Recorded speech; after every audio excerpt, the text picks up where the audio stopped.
The boss flirted with his wife, but did she remain unsubmissive? Today's story with a similar plot. Enjoy it! Nick Tracy accompanied his wife Annie to the party. He didn't want to go there, and he didn't want her to go, but she insisted. The party took place at the estate of the famous football midfielder Mike White. White is 34 years old and retired after leading his team to the Super Bowl last year. He was large, blonde, and rich, having made his fortune by wisely investing money from sponsors, under Annie's company, and more recently, under Annie herself. Annie is a financial expert and works for Bragg Incorporated, a company that works with many athletes and celebrities. Annie, who is 30, is a stunning blonde beauty, and Nick considered himself lucky to have won her over and married her in college 8 years ago. Their son Travis is 7 years old and looks just like his father. Nick is almost 6 feet tall and has a medium build. He looks good-natured, but that's not true. He wasn't always this big. As a child, he was always the smallest and poorest child. His father, Greg, was a sergeant in the Army and served at the same base throughout Nick's life. Nick was an only child, and his mother, Nora, was a housewife. She was a second-generation Vietnamese, which slightly aggravated Nick's problems with his neighbors. Nora was an excellent mother, but sitting at home, she could not protect Nick from the big boys. For a while, Nick's only defense was running. He was good at it, but when he was 7, he lost the race. He returned home beaten. His father talked to him about it and then sent Nick to a family friend, Jojo Nolan, at Jojo's dojo. Nick learned to fight there. Jojo did not call it the euphemistic word self-defense, but simply a fight. Nick turned out to be a born fighter, almost endless resentment and even hatred seethed within him. Jojo's job was to channel these traits and keep them from popping up at the wrong time. In terms of technique, Nick was strong and fast, although small. He went to Jojo's dojo 4 days a week, including Sunday. This was his church, and wrestling was his religion. Greg and Nora were a little hesitant about whether Nick should attend the dojo, but in addition to being fast and strong, Nick was also smart. He never got less than an A in any subject. He honestly told his parents that much of his work in the dojo involved controlling his emotions. This is exactly what Jojo told Greg, without mentioning that controlling emotions allows you to fight much more effectively. An emotional blow will most likely be sweeping and careless, but to cause maximum damage, it must be precise. The same goes for a kick or head strike. One day when he was 9, in an alley near school, Nick kicked the 5th place of a bigger, older kid, literally kicked it, but he was able to contain his rage. The child was hurt, but nothing serious, and after that, Nick was no longer a target. It's amazing how rumors spread around school. At 16, Nick gained height, and at 17, he gained strength. This process made him slightly less dexterous, but Jojo was able to handle it. At 18, out of high school, Nick was deadly. Thanks to excellent grades, Nick entered the local university at public expense. He studied mathematics and computers and majored in business. It was in business classes during his junior and senior years that he met and became attracted to Annie. They liked each other immediately, at first due to their obvious intelligence and common interests, but soon an intimate relationship arose between them. They were completely compatible. Annie is an adventurer and explorer, and so is Nick. They were always looking for ways to make life interesting, but none of these ways involved anyone else. Well, not really. Sometimes Nick wanted Annie to be actress Jamie Lee Curtis, his favorite fantasy from the film Blue Steel. Sometimes he could be Annie's flavor of the month, but they both made it clear that fantasy is all there is to it. When they agreed to get married, they wrote it down and signed it. This was not a marriage contract, but a solemn promise. After graduating from school, Annie immediately began to earn a lot. She was as smart as Nick, well, almost as smart. Her career at Bragg was only slightly delayed by the birth of Travis. Nick worked at a local company doing computer programming. He could work from home. So, after 2 months, Nick became Travis's primary caregiver. Nick also observed Annie's work. He was interested in her. Having received a good bonus for the program he wrote, he invested it in a startup found on Annie's list of promising projects. The magnetism startup was actually making money. 3 guys offered to gather dating information to bring singles together, and also other people. It was a promise, and it worked out well. Nick made a lot of money from the startup's initial public offering and then retired. It seemed to him that the time to exploit the idea was running out and others would soon copy it. He told Annie about this. She thought about it and asked her clients to also leave the game. The exit of her clients marked the beginning of magnetism's downfall. Nick made a short sale, perhaps illegal, perhaps not. Now, Nick had a large amount of money to invest. He didn't tell Annie about all this. 5 years have passed since their marriage, and lately, Nick has been alarmed by her behavior. She spent less time with the family, so he kept quiet about his business successes. He registered a company, received a salary from it, and quit his job to start his own business programming for various government agencies. The job was restricted, and he had to get clearance. He got it and access to information about himself. In the clearance, the section on Annie was revealing. She was a major player in her company and earned much more than Nick had expected. Nick checked where the money was and discovered that it was in an investment account at her company. Not illegal, everything is in the public domain, but Annie didn't mention it at home. She contributed to a joint account, and they filed taxes separately, but although Annie was a financial expert, she paid little attention to her computer. She just wasn't interested in technology other than as an investment. Therefore, her life was an open book for Nick. He avoided delving too deeply into her affairs on work matters, but having discovered the investment account, he thoroughly searched her laptop and a new mobile phone. There were plans for her work. Nick's observation of Annie's technique did not raise any suspicions that she was walking, and that was precisely what Nick was interested in instead. She seemed engrossed in her work and the celebrities she and her company represented. The two of them went to parties thrown by actors, basketball players, baseball players, singers, and just rich people. These parties happened about 5 or 6 times a year, and Nick usually enjoyed it, even if Annie forgot about it once she got to the venue. But she always went home with him and never disappeared long enough to arouse suspicion. Their life was almost as great as ever, almost. Sometimes Nick felt like she was somewhere else. He felt this way maybe once a month. This was one of the reasons he decided to check on her more often, but in the end, he decided that she was absent solely for work. Everything went as usual until she got Mike White as a client. White was married to actress Jill Slayton. She was a beauty, and they had 2 daughters, 6 and 8 years old. Annie's predecessor was Jake Blake. He was a rake and got into trouble by having the Whites' clients and making a determined attempt to seduce Jill Slayton. Jake didn't succeed completely, but she was seduced to such an extent that Mike noticed. So, Jake went elsewhere, and Annie got his job. Part of the reason she got it was because she was a woman, and Mike asked for it. She didn't know that Mike was asking for her specifically. When Annie got White as a client, she began to spend even more time at work. She also went with Mike White and Jill to lunch.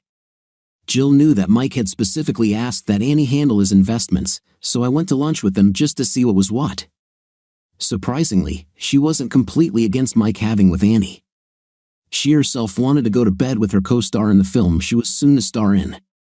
She thought that if Mike Annie, he wouldn't be able to complain about her and Dirk Madden unless it was too public. At lunch, she saw that Mike was very, very interested in Annie. He tried to act businesslike, but she knew him very well. Annie didn't know Jill, even wondered if Annie would give in to Mike. She studied Annie and knew that she was married and had a child, but her husband was not a wanderer and stayed at home taking care of his son. He looked average, and she thought Mike would be successful. She didn't care about Annie's marriage or her family. If Annie screws up, it will be on her. Jill and Mike were married for almost 10 years.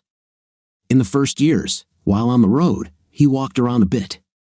It never bothered her too much, she did this herself.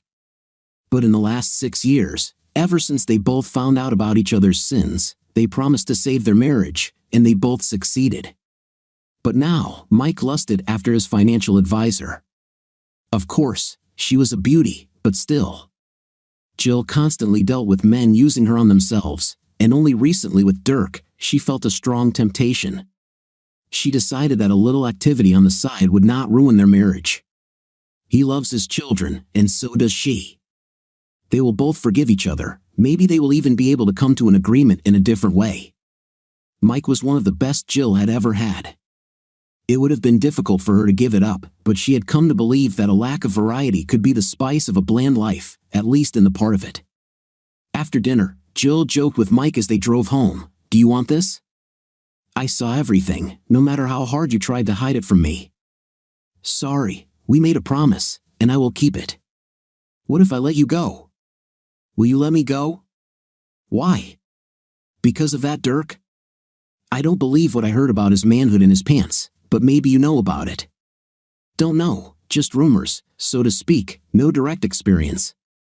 "But we will work together for 2 months, and he will pursue me to show him off, and you'd like to see if it works.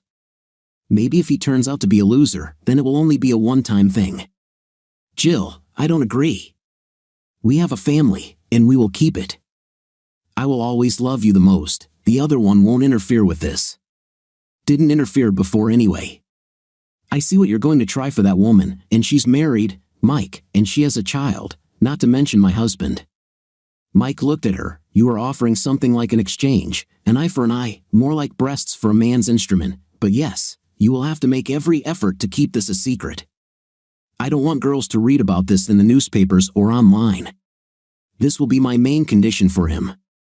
If he breaks it, I'll let you break it. I will say that you are a jealous husband who has many friends with guns. It's clear, maybe let me think it over. Do you know what? It is quite possible that she will not give in to your efforts. Wouldn't that be great? No substitutions?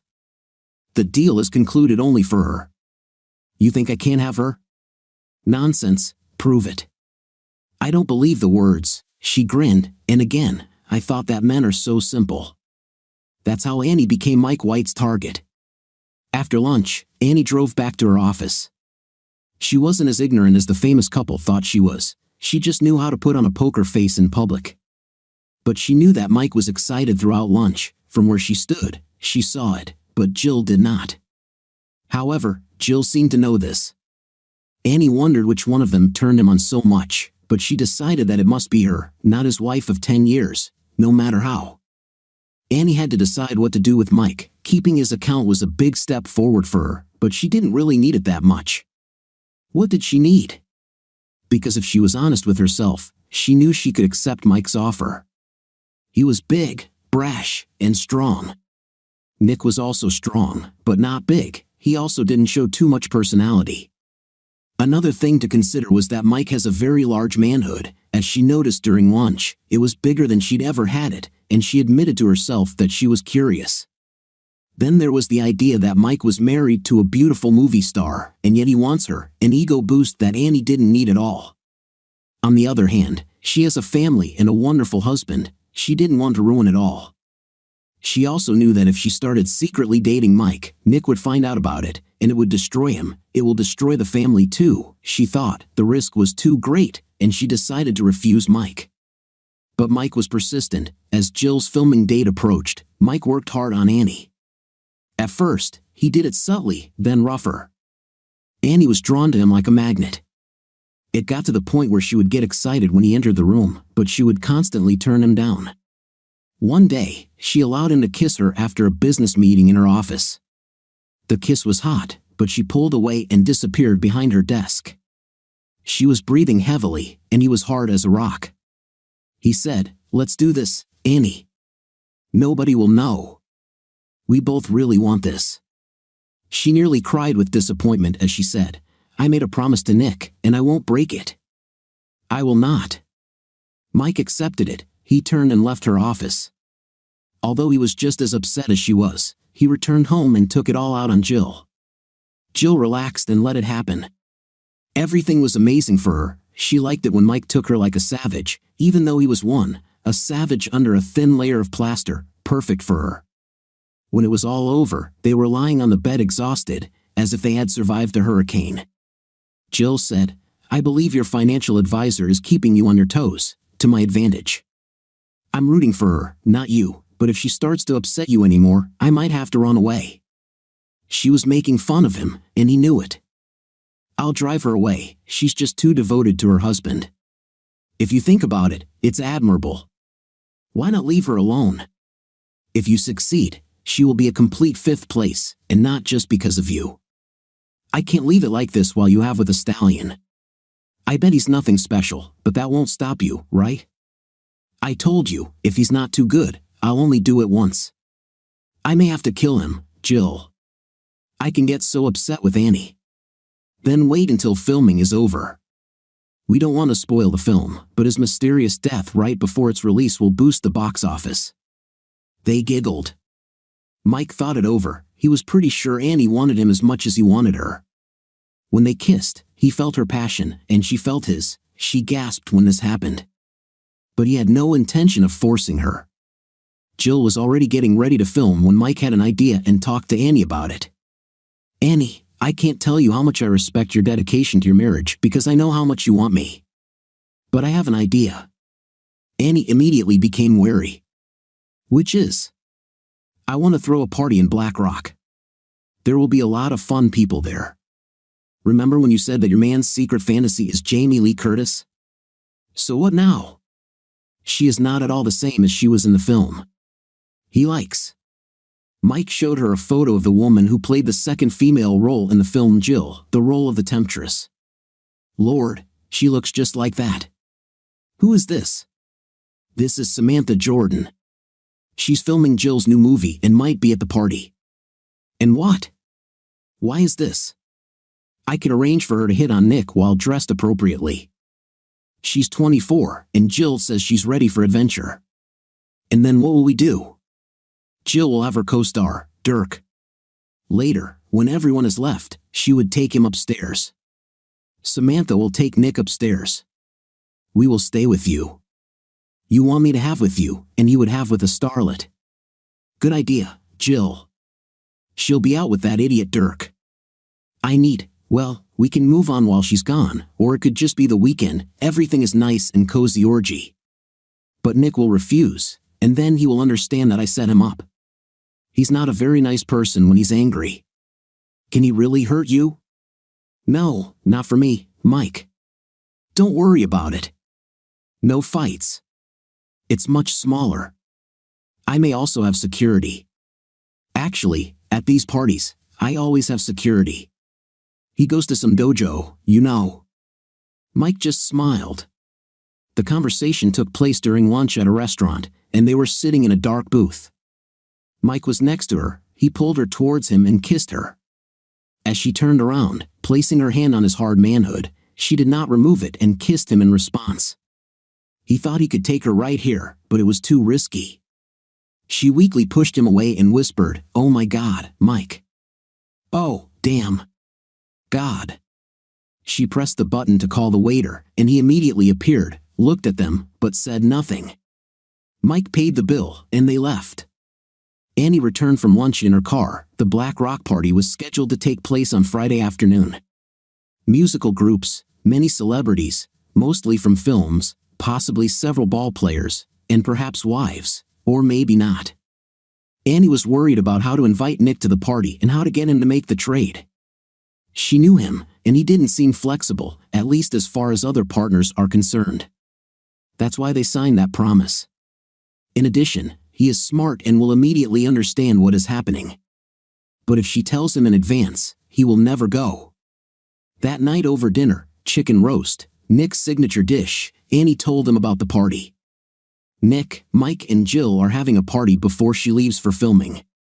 There will be many celebrities there. We're invited on Friday this week. Nick looked at her. He knew about her attempts to confront Mike. At some point, he himself was going to confront Mike but decided to see what would happen. He must trust his wife. Mike isn't the only handsome guy around here, but Nick knew Mike might have made some progress. He had information from a source at her work. He also knew that she had turned Mike down more than once. "I wanted to talk to you about Mike White. It seems to me that you are too close. He's after you, and from what I hear, he's close to getting you. It would be a disaster for you. I didn't do anything with him. He approaches me, and I say no. Well, maybe, but not a categorical no, right? And she never told me about it, Nick. I want to go to the party, and I want you to be there too. I'm not going to change what I think. Is that you should leave him as a client, like the previous guy, only in reverse. Now he has desires. Maybe you should take a gay guy. You have two of them in your company. I won't do this. I admit that he is a temptation, but I won't give in. I don't want to go to the party. There, he will try his best to get you. Things could get ugly if he does, Nick. He is a grown guy, and there will be security there. I can take care of myself, no offense. Annie knew Nick went to the dojo, but she didn't know how long he'd been doing this or how good he was at what they were doing there. She seemed to know about his deep-seated rage, but she didn't know just how strong it could be. After all, she didn't know how dangerous the party could become. Nick knew, and he resisted. However, as we learned at the very beginning, she insisted on her own that Friday. Nick drove Travis after school to his parents' house in the neighboring county. They will pick him up on Sunday evening. The real reason Nick agreed to go to the party was that he wanted to settle the issue with Mike once and for all. He was tired of living in tension, and he was angry about it. Black Rock was Mike and Jill's 102-hectare country estate. It gets its name from the large dark rock that juts out from the center of the lake on the estate. There was a large central mansion, a swimming pool, a tennis court, and a large ballroom built at the rear of the house. The party was scheduled to start at 7 o'clock, buffet and open bar, as Nick was told. The clothes are casual. Annie came downstairs. She looked like a movie star. Her navy blue dress looked casual in the same way a habanero pepper might seem innocuous, but both Annie and the pepper were the hottest things in the world. This did not reassure Nick. He was wearing slacks, a black and white silk shirt over trousers, and loafers. His shoes, while attractive, were functional. Seeing Annie, he said, "Well, everything is clear. We'll stay home and have. This is exactly what the dress is for." Annie blushed. "Do you think I look good?" Nick didn't smile as he said, "You look amazing, as you know very well. I'm just wondering who you dressed up for." "For you, baby. Only for you." "Then can we stay and have fun here?" "No. The main thing is to look good for all the movie stars and celebrities. You look great too." Nick looked at her for a long time. He didn't believe her, but he smiled and walked over to the stereo. He had a song ready, Phil Collins' In the Air Tonight. He pressed the play button. It was a song he often used to practice fighting. It had everything for his anger: rhythm, harmony, drum guiding blows. When the time came, the music started playing, and he pulled Annie into his arms. She was amazed. Sometimes she heard him humming this song as if in a trance, but now he danced her around and then led her out the door. When it closed, energized by the drumming, he jumped into the air and kicked the branch of a tulip poplar tree in their yard. The whole way there was a song playing in his head. He was ready if necessary. When they arrived at the house, there were parking attendants, but Nick told them that he would find a place for himself, although he still gave a tip. Then he drove up to the parking spaces and took one that allowed him to leave immediately. He also gave a tip to the parking attendant so that he would not force the car. Annie was concerned about Nick's behavior. The song that sounded outside the door seemed strange to her, although good. It was just alarming how Nick reacted. A kick from a branch made Annie blush. Then there's the parking story. It looked like Nick was preparing for battle. As they walked towards the main entrance, she asked him, "Why did you do that?" "And the song? What for?" "It's like well, I don't know, you're preparing for war." "Yes, that's all," he said. Annie turned to him, saying, "Nick, let's have some fun today. Let loose, have fun. I need a fun evening, maybe you too. Just relax and let things take their course, okay? That's what I always do in certain situations, baby, and today let's see how everything goes. If things go wrong, it could be the end of us, Annie. Everything flows one way or another." She turned pale. For some reason, it seemed that he knew. But from where? She remembered how smart he was. Everything is flushed down the toilet before it even begins, but she remembered Samantha, maybe all is not lost yet. They approached the entrance. Mike and Jill were alerted to the couple's arrival and that they were parking their car.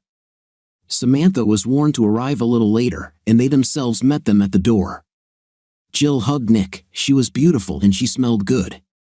Mike also hugged Annie, saying, "Annie, you look so great." Mike then turned to Nick. "You're Nick. We've heard a lot about you.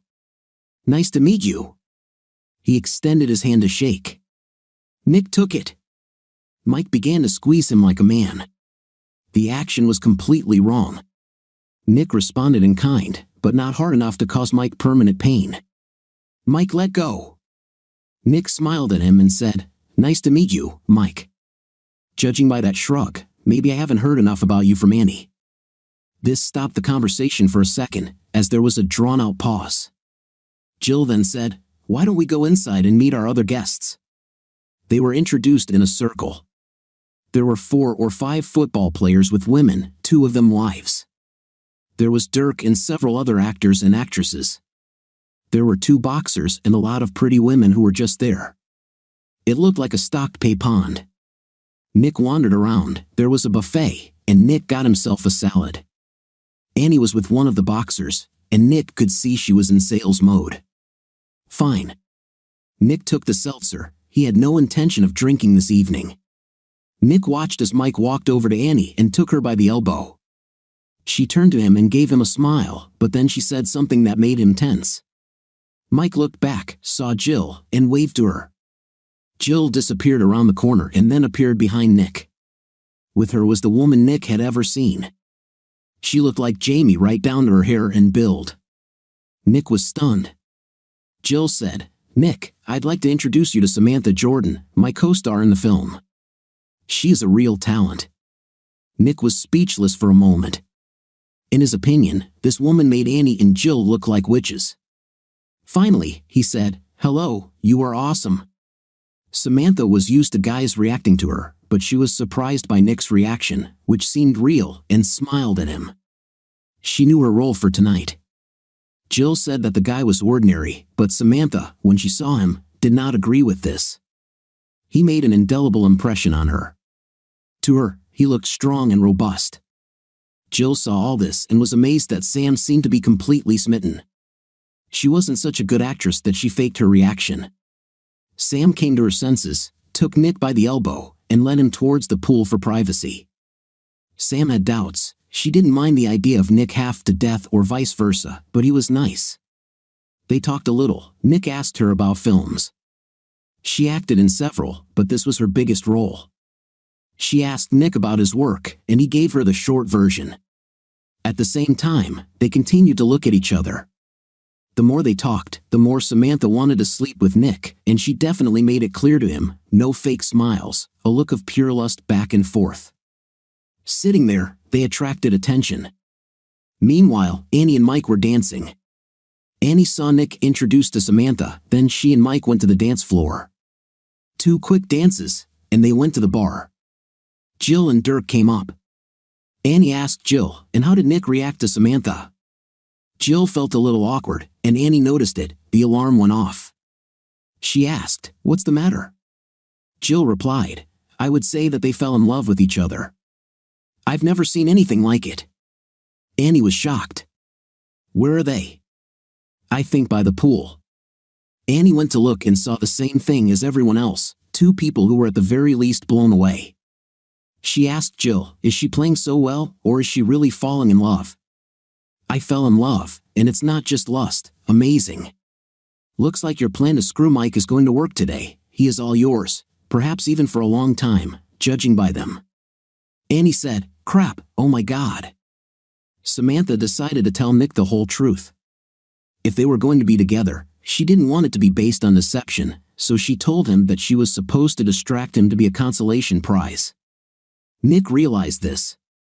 She said, "Nick, I can't do this. I have strong feelings for you. They didn't plan this. So please call me if you feel the same way I do. Maybe we can do something about it. Well, you know, depending on what happens here." Nick said, "I'll call you, Sam. Anyway, you are the woman of my dreams. I fell in love with you." Sam quickly kissed Nick and walked towards the parking lot. All the way, he looked after her. Her 5th place had a good rhythm, the same as his fight song. He started hearing the song again and then got up to look for Annie. There was no way he was going to let her have today, except maybe with him. Nick found Annie dancing with Mike, a slow dance. The place for dancing had already been cleared, only Annie and Mike, Jill and Dirk, danced. A slow dance, Jill and Dirk kissed on the dance floor. Annie and Mike did this less obviously. Annie had her doubts, her husband, her love. She may have lost him, but she didn't believe it, not really. And Mike's big tool was driving her crazy, rubbing against her stomach, her ambivalence evaporated, lust was winning the battle. She let Mike grab her fifth place and pull her towards his tool. He moved back and forth as if they had already had. Mike kissed her, sometimes tenderly, sometimes more insistent. Instantly, Annie is lost. At that moment, Nick emerged from around the corner. He moved to the rhythm of his song. 2 guards moved towards him. Nick ignored them, they were big guys, but he thought that they had only size and no ability to fight. Nick patted Mike on the shoulder. "I'm cutting in." Mike replied, "Go, Sam, today Annie is mine. I sent Sam away, she's gone, but Annie is free, and she's my wife." So off Mike walked away. He waved his hand to his guards, they came up. Nick looked at Annie and said, "You set me up, woman, and if you stay here, we're done for, there will be no turning back. I do not believe in this, you won't leave our family because of one night, the only night we bet because I won't let you have with this guy, and if I have to kill him, I will do it." This made everyone freeze. Mike could see that Nick was deadly serious, but he couldn't understand how Nick could carry out his threat. He waved his hand towards the 2 guys. Annie froze when Nick spoke, now she was afraid, there was no more arousal. She said, "I don't understand, why wouldn't you agree to this? You really like Samantha, you could have a great time, and so would I." Nick replied, "I can't allow this, we made promises. I do mine, and you will do yours, whether you like it or not, at least this evening. If you feel like you need a new male instrument, we can divorce, but your little setup won't work here." Jill said, "Mike, leave it alone." "I won't have with Dirk, leave it, I won't. This guy is talking nonsense." Mike turned to Annie. "Do you want to leave with him?" Annie replied, "I have no choice. If I don't leave, something very bad will happen." Mike decided to get rid of the irritant and told the security guys, "Throw this guy out now." They moved towards him, 1 on each side, and they grabbed him by the hands. Nick watched Annie, she didn't move, she just looked. Then she stepped towards Mike. It took Nick less than 10 seconds to disarm the 2 guards. He stomped on one's foot, turned, and punched the other in the throat. Then he turned to the first one and also hit him in the throat. They fell like big trees. Nick heard his song, the rhythm sounded in his head loud and clear, composition on the air drum roll. Now nothing could stop him. Mike got burned. Mike felt fear like he had never felt before. Annie's soft-hearted husband was going to kill him, and in an instant, he realized that he could not defend himself. But he tried. He swung at Nick, who stepped aside and laughed. Nick swayed to the music. He hit Mike in the crotch and then hit him under the ear with the edge of his hand, and Mike fell. Everything happened very quickly, none of the women had time to react. They were stunned by the rapid disposal of the security guys and barely had time to move before Nick knocked the big Mikey down with a second blow. Nick obeyed the rhythm in his head, beating his rhythm. He raised his leg above Mike, but Annie realized that Nick was going to kill Mike, and she screamed, "No, Nick. No, Nick. He's not worth it." Nick heard her, not words but a primal cry of fear, and he hesitated. Mike fell but didn't pass out. He was a professional athlete, and an elite one at that. When Nick hesitated, Mike staggered to his feet and rushed to the pool, running for his life. He ran straight to the deep end of the pool and hit his head on the diving board. He didn't know how to swim. It didn't matter though, because he was unconscious. Jill followed him. When she saw Mikey in the pool, she screamed. He was already underwater. He couldn't swim at all. Nick and Annie were next to her. Nick saw Mike was drowning, took off his boots, dove into the water, and pulled Mike back to the surface. He dragged him to the side and pushed him out of the pool onto the concrete at the feet of the women. Nick climbed out of the pool in a flash. He turned Mike into the correct position and with a few thrusts squeezed the water out of his lungs. The water came out, and Mike started coughing. Nick turned to Jill. "Call 911. She turned and ran into the house. Mike panted, still coughing a little. Nick examined him, and when he was sure that Mike was out of danger, he left. Annie stared after him, feeling dead inside. Nick checked the condition of the two guards. They were alive and conscious. However, they needed medical attention. Nick was all wet, but he sat on the steps at the entrance and waited for the police and ambulance. Soon, 2 police cars and 2 ambulances arrived. Everyone was fussing around. Nick was waiting. He saw 2 security guys come out on their own, but they were put into an ambulance. Mike was soon carried out, but he was conscious and in no danger. However, he was taken away anyway. He waited. Jill came up to him and said, "I'll give you dry clothes, come with me." He followed her up the stairs. She pulled a t-shirt and a sweater from the closet in the master bedroom, both of which were too big for him. He moved towards the bathroom to change clothes, but Jill said, "Change your clothes right here, I want to see." She gave up. Nick took off his shirt. His shoes were left somewhere by the pool. He took off his socks, then he dropped his trousers. Only boxers remained, and they were still wet. He looked at Jill. She smiled at him, and he took them off. Despite everything, he had an erection. Jill looked at him carefully and threw him some sweatpants. He turned around so she could see everything, then he put on a t-shirt and sweater. Jill said, "You don't have a drop of fat, you're too good to be true." "What's Annie's problem now?" He was already wearing pants. He said, "How should I know? Maybe we need a bigger man's instrument, maybe a famous athlete." But really, I think he just starved her out. He's a handsome guy, isn't he? Yes, that's for sure. You know, Nick, if you ever need reassurance, you can call me. Fine, I might need this. Of course. It could be Samantha. This girl is just a naughty girl. She will become a big star. She definitely brought out the stars in my eyes. She is the exactor for me. So maybe Annie overestimated her capabilities. But you have a child. The main reason I stayed with Mike was the children. Besides, he's handsome. But on set, I was going to have with Dirk. And where is he? I haven't seen him since it all started. Yes, big action hero, he ran away. By the time the guards hit the ground, he was already in flight. I changed my mind about having with him. I think Mike will change his mind about having with Annie. But maybe you want to sleep with Sam? Certainly, as they say, what goes around comes around. He smiled and said, "But if you ever need me for any reason, I'll help you, necessarily. I'll listen." She laughed. "Let's see what happens to Annie and with Sam." They returned downstairs. As Annie emerged from the cafeteria where the police were stationed, she looked at the couple suspiciously and asked, "What are you two up to? You look guilty." Jill replied, "Look who's talking." "Well, I gave Nick a change of clothes, and I watched him change his clothes."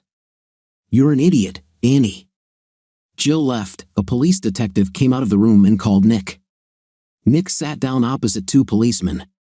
The guy was an older white man with the look of a cornered dog. The woman was elegantly dressed, young, and somewhat attractive. Stevens and Bright. Stevens took the initiative. "Are you some kind of wizard?" "No, but I'm good at it. As a child, I was small, I had to study." "Tell me what happened."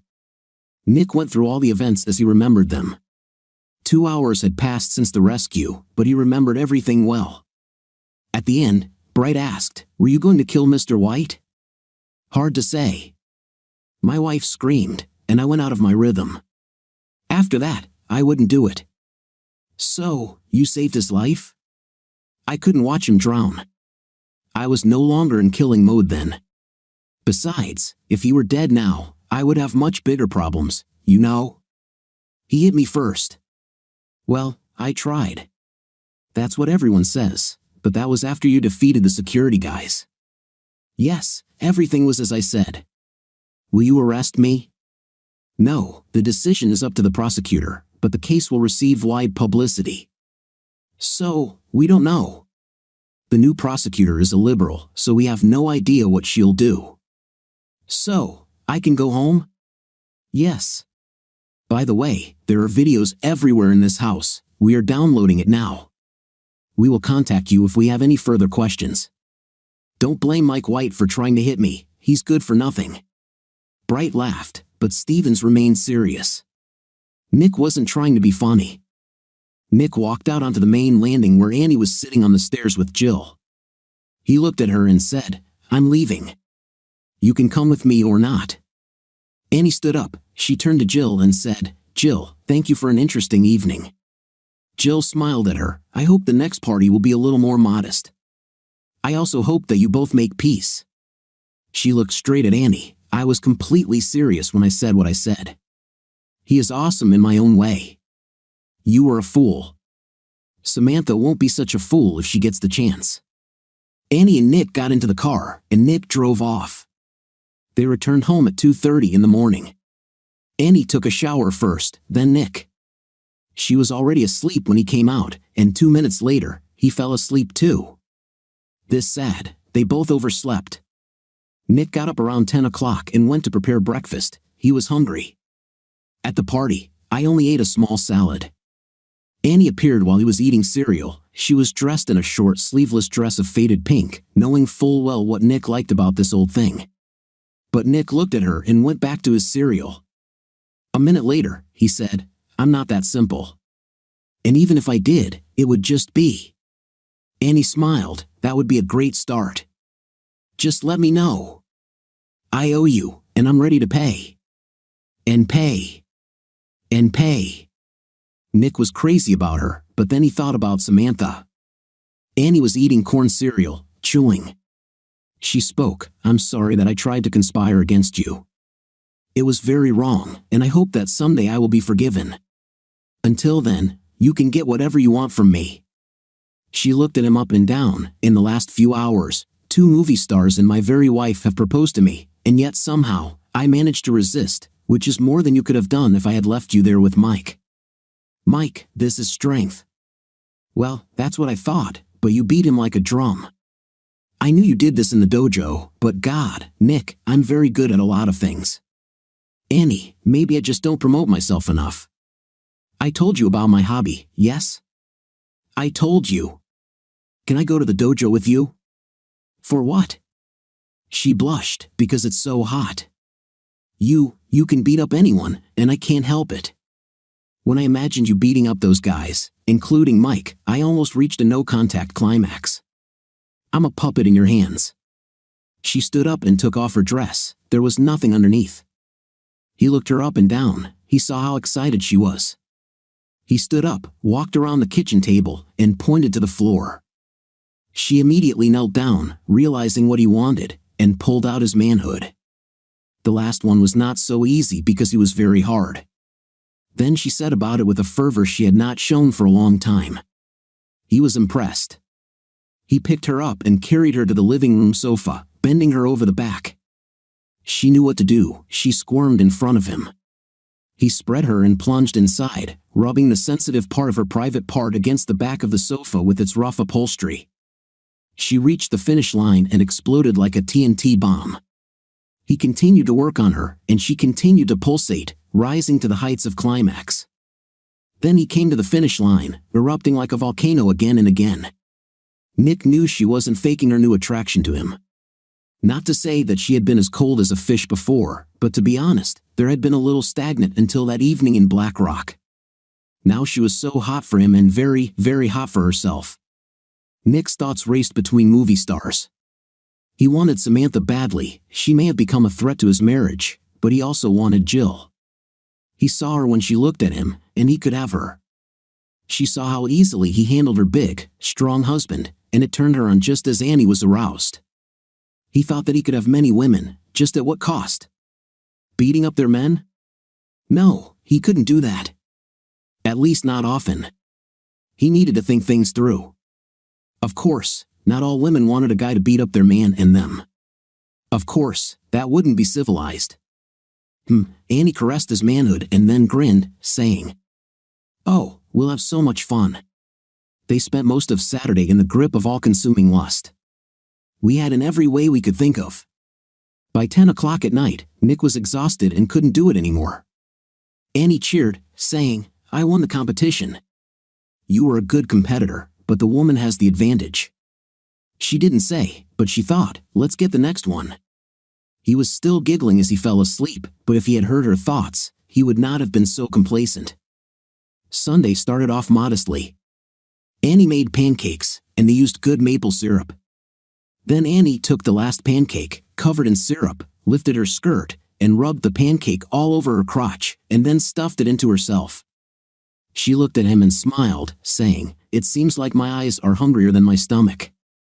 Maybe you want to eat the last pancake?" Nick ate the pancake and licked all the syrup. Annie was delighted. All it took to bring her Superman husband to his knees was to place some sweets in the right place. Nick's face was covered in syrup and crumbs when he finished breakfast.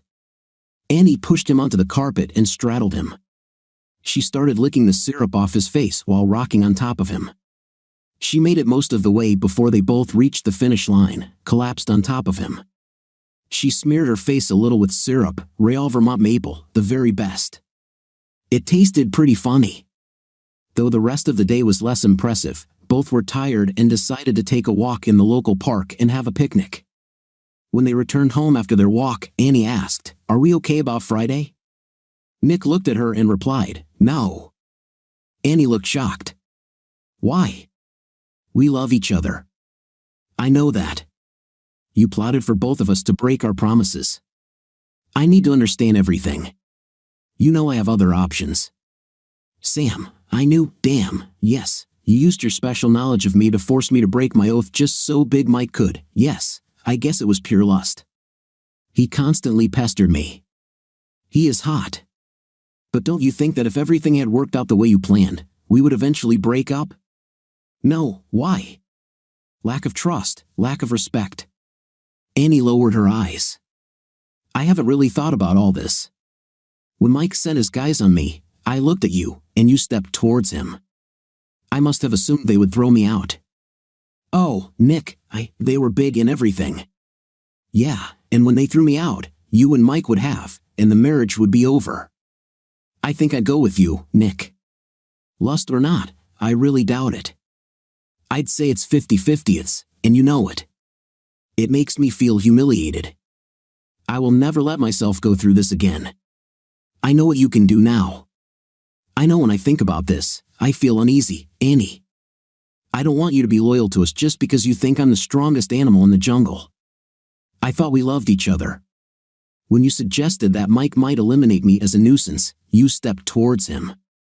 She sobbed and ran out of the room upstairs. He didn't follow her.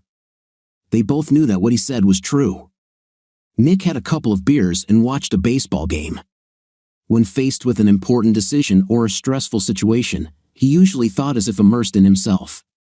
Then he would surface and ask himself a few questions. Now his thoughts were on baseball only. The game was great, and he became very interested. When it was all over, he asked the obvious question, what were his prospects? The first is to stay with Annie, the second is to date Samantha and see what happens next, third, Jill, and then play in the field for a while. Or, he thought, he could do all three. But this is unrealistic, just a fantasy. And recently, he was shown what happens when fantasies come true. Life turns to crap. Nick stood up and went upstairs to bed. Annie was already asleep. He kissed her forehead and fell asleep next to her. When they woke up, Nick kissed her again and said nothing more. They got dressed, and Annie went to work on Monday. Nick called Samantha and said he was going to try staying with Annie for a while. He asked her to call him when she returned from filming. She agreed. Then she said, "And Annie is a lucky girl, Nick. If she goes too far, please call. Please." "Oh, I'll call." Nick called Jill. "Jill, how is Mike doing?" "He will be discharged from the hospital today. His reproductive organs are swollen. I can't say I'm surprised. I'd like to talk to him, if possible. Should he call me when he's ready? I'm not going to quarrel with him. I'll ask. I'll pick him up." Later that day, Nick came to Mike and Jill's apartment in the city. Mike was sitting on the sofa. "What do you need?" "Sorry for not getting up. I wanted to say that I decided to try to save my marriage. Of course, I'm not very pleased that you spent so much time and effort ruining everything, but I can understand. Famous man, sometimes he behaves narcissistically. Yes, I'm actually sorry. You can say I was in with Annie and with you, but I'm not always like this. Then why now? I found her to be super attractive and smart. So smart. Sorry. If she's still your consultant, can you get rid of her? Yes, especially because you could very well kill me if I don't. It's bad for both of us, especially for me. Something like that. Fine, keep your word. I'll hold back, Jill, who was listening to them, said. I will make sure he is satisfied. I'll take it with me to the shoot and relieve you of excessive enthusiasm. Nick smiled. He's a lucky guy, and he knows it, isn't that right, dear? I know. I just forgot for a while. By the way, Nick, thanks for getting me out of the pool. But why did you do this? I couldn't watch you drown. But if you watch the footage, you will see how I hesitated before diving. I don't know what to think about you, he pointed to his groin. It hurts, but at least I'm alive. Yes, not an easy situation. Look, I have nothing against you if you leave her alone. In fact, I don't want to offend Anna, but I may not stay with her. If I don't stay, you'll have a chance. But ask first, why would you leave her? I don't understand, Mike said. Recent events with this stupid plot to switch things up so you could. Here, this is an important point in my thinking. Suppose I were not as good as I actually am, then your guards would have kicked me out, and where would I have slept that night? I don't know the answer to this question, Jill said. I bet she would have gone home with you. She didn't want to leave the marriage. I wanted my stallion to her. Here, letting you, Sam, a dream come true for you. Once Sam left, her plan went off the rails. But she stepped towards Mike. I saw this on video. You should watch it too. I actually think she might have come with me, but maybe not. I just don't know what to think. He was talking mostly to Jill now, but Mike intervened. When it comes to lust, and women are just as weak as men. I spent a lot of time and effort trying to get under Annie's skirt, and damn, she resisted. She wanted with me and very much, but she fought it. She never went with me to some motel and didn't let me, her on her table like I wanted. We must give her credit, Nick looked at him. Okay, I give her credit. Maybe I'm overthinking. For a long time, we were fine, but damn, it was so bad, Jill said. Give her time. By the way, Sam asked about you. Well, you know. What's wrong with you? I told her what happened there, though she was there, ready to climax over the phone. It's about Annie's chances. What's the matter with women? Is it like during the caveman, beat up your husband, get your wife? This is so crazy, darling, I think it's programmed in the genes. As soon as a woman finds out that you are the arbiter of destinies, she wants you. This happens to Annie too, right? Yes, me too, she looked at him as if she was ready to drag him upstairs right then and there. Mike growled, but he could barely move. I better leave, Jill. You are one of the options I've been considering, but I have to talk to Annie finally. Nick left with palpable excitement. When Annie returned from work, Nick immediately took her upstairs while Travis was watching a video in the TV room. Nick threw Annie onto the bed and had her hard until she climaxed. He didn't think about satisfying her, but she still reached a strong climax. Annie was breathing heavily as he stood up from her and said, "Hello, how's your day?" Nick laughed, and so did she. "You're so smart," he said. I went to Mike and Jill. Jill turned me on without even touching, but you got me. Annie asked, "What's for dinner?" Pizza, then me again," he agreed.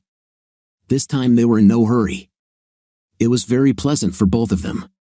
After dinner, Travis went to his room to study, and Annie asked, "Are we fine?" "Because I'm sorry that I react to the fact that you are an alpha male.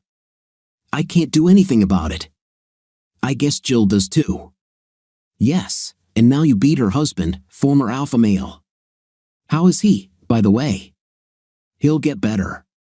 His reproductive organs were swollen, but Jill will take him with her to the film shoot. Cute, she nurses him, and he won't have with that idiot Dirk. There was an order between Annie and Nick that Nick liked.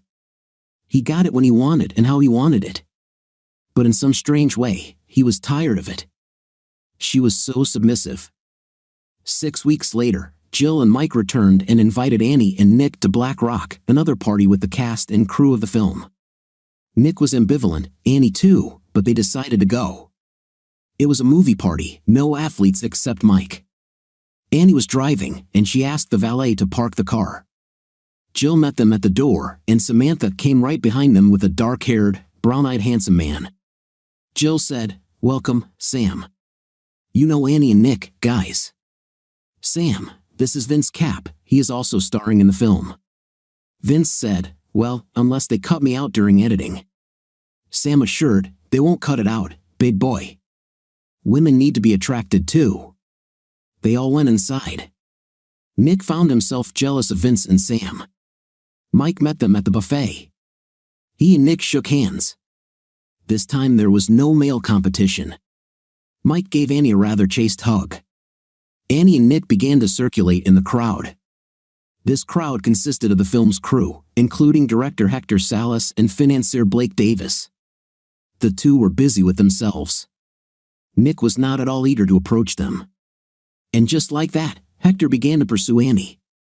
He told her that she should pass the casting, and then she could star in the film. Annie laughed. Hector hugged Annie, but she soon pushed him away. He was a big guy with big hands and a big nose, not very pleasant to look at, impudent. Nick knew Annie wouldn't have any problems with him. The party continued for some time. Nick drank beer and ate kebab. Annie was talking to Vince by the pool. She seemed to attract attention from all sides. Samantha and Jill approached Nick, who was watching Annie. Sam asked, "Are you worried?" "No, I believe we have reached a new agreement. How are things going with you and Vince?" Jill replied, "He's a man," and she was all alone. Nick looked at Sam. She nodded, "That's pretty much how it was. He's a rake. He'll try to hit on Annie. In fact, this is exactly what he's doing now." Nick said, "Well, she is independent. If she screws up, we're screwed, but I believe that we will be okay." Sam said, "I can't say I'm glad to hear this." Jill chimed in, "Me too." Nick laughed. Two super movie stars. Crap.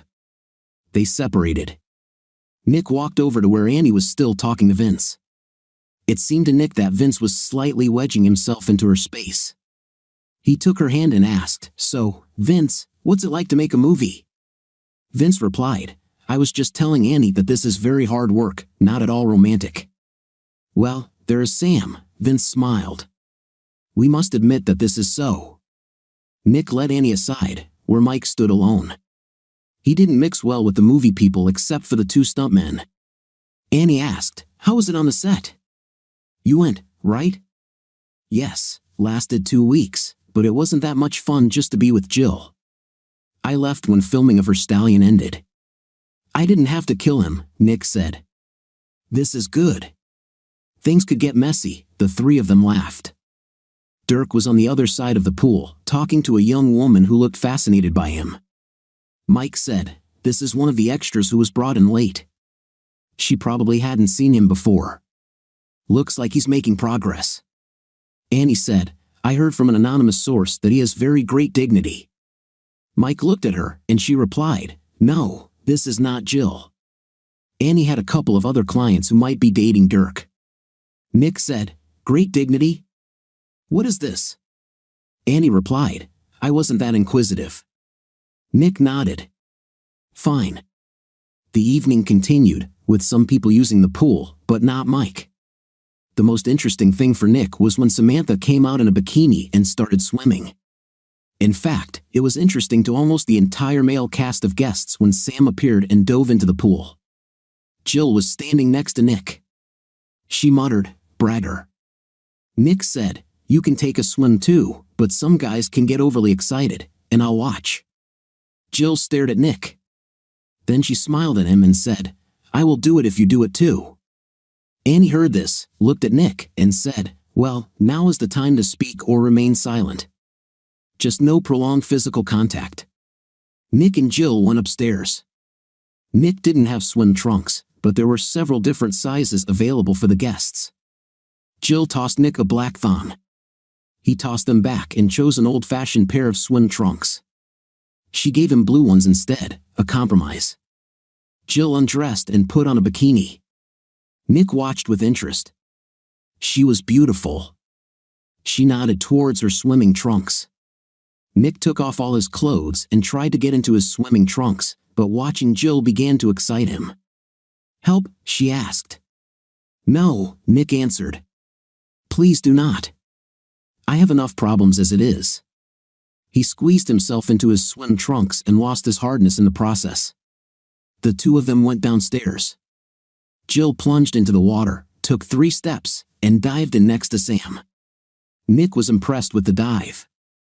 There was a diving board, and Nick knew how to use it. He jumped, took a few short steps, and performed a perfect somersault into the water, emerging to applause. One of those who applauded was Annie. She knew that every woman present wanted him, including the movie stars in the pool, but he was hers, at least for a while. Vince approached Annie as she watched Nick flirt with Sam and Jill and said, "You are as beautiful as those two." She looked at him. He was very handsome, big, and beautiful. She said, "Thank you, but your mission to get me will not succeed, and in the end, you won't like what happens." With feigned disappointment, he smiled charmingly. He was definitely an actor. Jill, Sam, and Nick left the pool. Jill said, "There are suits upstairs for anyone who wants to swim, and on the tennis court, we will have dancing to music with a DJ." Sam and Jill, along with Nick, approached Annie and Vince. Vince openly stared at women, then to Annie's surprise, he started staring at Nick. Annie asked Sam, "What does it mean?" And Sam laughed. "He plays for both teams. Interesting guy, I'll tell you. Maybe you should keep an eye on Nick." Annie giggled. "If Nick leaves with him, I'll get to Mike, and perhaps to both of you too." Jill and Sam, still wet, moved closer to Annie as if some secret signal had passed between them. They began to hug her, one on each side, until she broke away. She sighed, "Just kidding, girls, kidding." Both women looked so disappointed until they started laughing. Nick watched all this, and his swimming trunks could not hide his reaction. All the women noticed this immediately. Jill said, "Oh God, Nick, what is this?" Nick replied, You saw it." Then Sam said, "But I didn't see it. Now it's my turn." She grabbed Nick's hand and pulled him inside and up the stairs. Annie followed them. She was still dressed but wet from the hug. Plus, she needed to protect Nick from the predatory Sam, if this was still possible. She thought that this was all almost out of control and the threat was only growing, but it turned out that she was not so against it. Right behind Annie was Jill. She was more than curious about what would happen. The 4 of them found themselves in the master bedroom where Nick had previously shed his clothes. Annie said, "We have to get out of these wet things." Jill let out a cry of glee, and her top fell to the floor. Before she had even pulled her bottom off, Sam was all ready. Annie took longer as she was wearing a dress and panties, but not much longer. Nick became a victim of overload. He stood there, stunned by the way the women looked at each other. He understood that almost anything could happen, but he did not know what he wanted. Strictly speaking, this was a lie. He understood perfectly well that he wanted all 3 of them, and first of all Sam. But this did not fit in with his position on morality and marriage. But this position had already changed a lot, despite all the prohibitions. Jill came up behind him, knelt down, and pulled his trunks down, his tool popping out. She reached out and brushed his hands. Sam moved closer to Annie, pulled her close, and kissed her.